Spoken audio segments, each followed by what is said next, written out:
Bismillahirrahmanirrahim. Assalamualaikum warahmatullahi wabarakatuh. Selamat pagi, salam sejahtera untuk kita semua, Sobat Ketiga TMI dimanapun berada. Perkenalkan, nama saya Asep Agung Kurnia. Saya pegawai pengawas ketenagakerjaan di UPTD, pengawasan ketenagakerjaan wilayah 4 Bandung.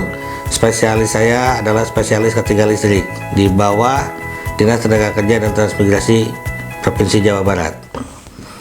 Pada kesempatan ini saya akan coba untuk berbagi, menjelaskan kenapa teknisi ketiga listrik di perusahaan harus memiliki kompetensi dan mengikuti pelatihan ketiga untuk teknisi ketiga listrik di perusahaan. Sebagaimana yang kita ketahui bahwa diatur di Undang-Undang Nomor 1 Tahun 1970 tentang keselamatan kerja, bahwa syarat keselamatan kerja yang harus dipenuhi oleh pengurus perusahaan ataupun pengusaha tercantum di pasal 3 ayat 1 huruf Q, yaitu mencegah aliran listrik yang berbahaya.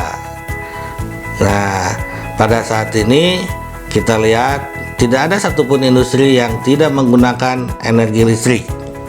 Maka dari itu listrik dibutuhkan, tapi juga harus diperhatikan keselamatan dan kesehatan kerjanya dalam penggunaannya, di mana di dalamnya dibutuhkan seorang teknisi ataupun ahli ketiga listrik.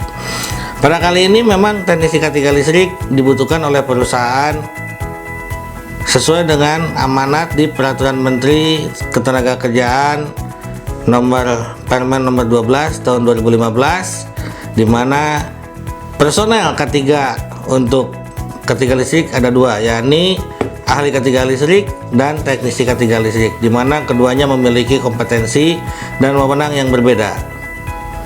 Teknisi ketiga listrik hanya mempunyai kewenangan di proses pemasangan dan pemeliharaan, baik itu pembangkitan, transmisi, distribusi, ataupun pemanfaatan. Sementara ahli ketiga listrik memiliki kewenangan dan kompetensi yang lebih banyak, diantaranya dari sisi perencanaan, pemasangan, pemeliharaan, dan sampai dengan periksa atau pemeriksaan dan pengujian. Oke, kali ini kita bicara masalah teknisi ketiga listrik, di mana seorang teknisi ketiga listrik itu harus melaksanakan kegiatan dan mempunyai kewenangan dari sisi pemasangan dan pemeliharaan. Oke. Untuk pemasangan sendiri, teknisi ketiga listrik itu didampingi oleh ahli ketiga, di mana pada proses pemasangannya teknisi harus mengacu pada dokumen-dokumen pemasangan. Di antaranya adalah salah satunya adalah seperti gambar rencana, gambar perencanaan, sertifikat bahan, dan yang lain-lainnya. Pada proses pemasangan tidak pernah terlepas dari yang namanya JSA dan JSO, karena untuk proses pemasangan adalah proses eksekusi dari hasil perencanaan. Perencanaan yang matang yang dilaksanakan oleh seorang ahli ketiga listrik dieksekusi pada proses pemasangan oleh teknisi ketiga listrik dan ahli ketiga listrik.